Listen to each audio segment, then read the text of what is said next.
Alright guys, we're going to do a continuation of my last video because I am super curious to see what happens with this suppressor and this pistol with some supersonic ammunition. Because if you remember my last video, I was shooting the Fiocchi Subsonic 62 grain 5.7, and what was happening is we were getting tumbling. So that really sucks, and I'm trying to figure out why that is. I'm thinking it's the ammo, but it could be the ammo in the suppressor. So we're going to throw a couple 40 grain standard blue box by FN downrange, and we're going to see how that runs. Same setup as before, and the only difference is they turn the drawer around, so we'll have a fresh surface to shoot to see what, if any, tumbling we get or keyholing, because that was definitely a surprise.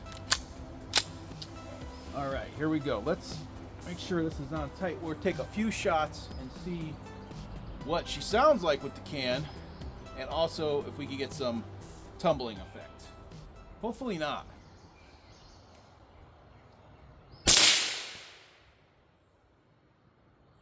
Jeez. Look at that. Huh. Very interesting failure. So we had a failure to extract this time. That round is definitely lodged in there.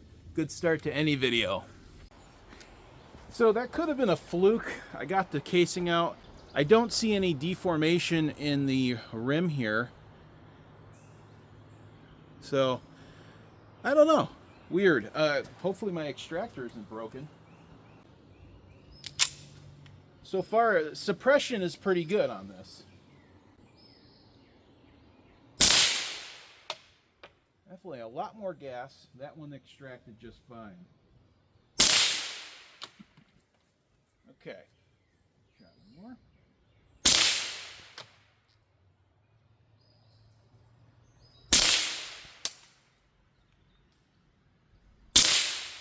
Let's check it out, see if they're keyholing.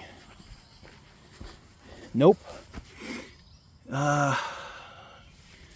Maybe, but that may just actually be...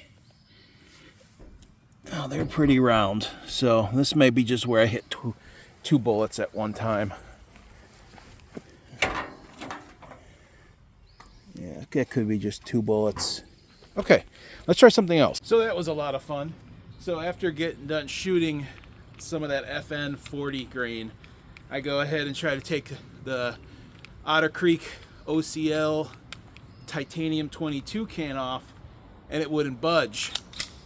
So I had to go back, put a wrench on it. So I got it off, no damage, all good. You know, it always walks off. This one time I do a video, it was fine. Anyway, another thing that goes wrong is my rear sight started to walk off. Well, at least the set screw's still there, but good thing I noticed that before it got lost in the grass. So we're not using the rear co-witness suppressor height sights today. But anyway, so that last magazine we did not keyhole. So I'm thinking it has something to do with the ammo. More I'm leaning toward that, but I still think it could be a combination of the ammo and the suppressor. So what we're gonna do, I have a magazine partially loaded up, and on the end of this Smith & Wesson M&P 5.7 is my beautiful Liberty Precision model torch. This is the 5.56 can. We have the closed end cap, not the flow through, so we can get maximum suppression sound, or lack thereof sound. So we're gonna see how this subsonic ammunition functions in a large can like this. Again, as you can see, the suppressor height sight does not make it over, so that kind of stinks. I was kind of hoping I could use this, but it is very front heavy, so we'll stick with the OCL, the Otter Creek Labs titanium 22, when we're shooting 5.7 out of this platform. It seems to work pretty good, minus the whole keyholing with the 62 grain Subsonic. So let's shoot this a few times and see how it runs with the Subsonic and see if we get any keyholing. I'm going to shoot for a higher portion of the target or the drawer there so we can see, have fresh holes and see how the bullets are flying. So here we go.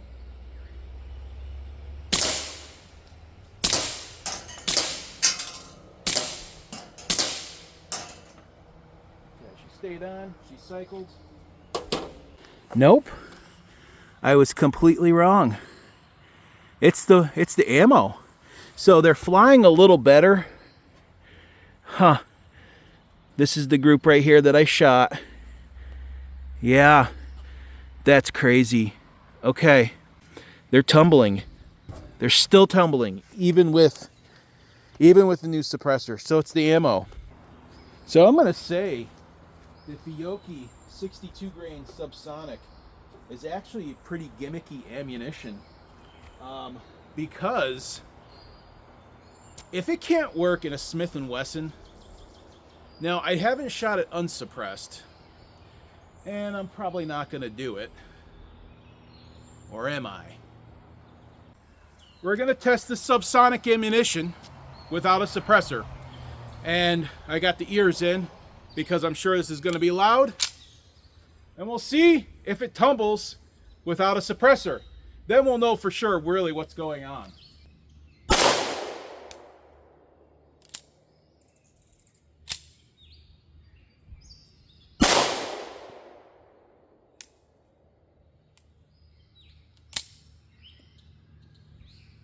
It's not cycling without a suppressor.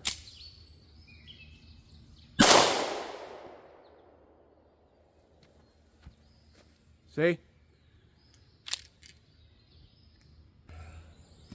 It's completely the ammunition.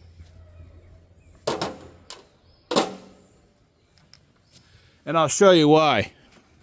Let's see. Yeah, it's still tumbling. They're still keyholing. See? See that elongated hole and it hit here? See? That's where I was aiming, and it's still tumbling. So it does not like my Smith & Wesson M&P 5.7. We're gonna shoot the rest of this 5.7 here. We're gonna shoot the rest of this FN out of this and see how it sounds. Here we go.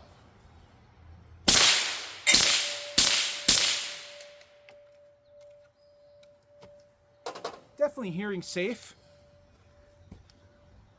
and a lot of fun. That's this Fiocchi garbage downrange.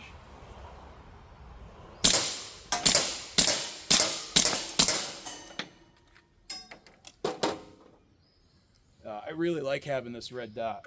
It's very nice. This is actually my first red dot I've ever owned on a pistol.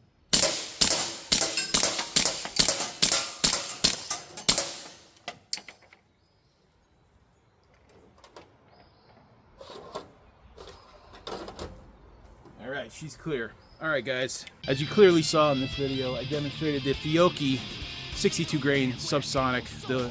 It's just, I think it's more of a gimmick.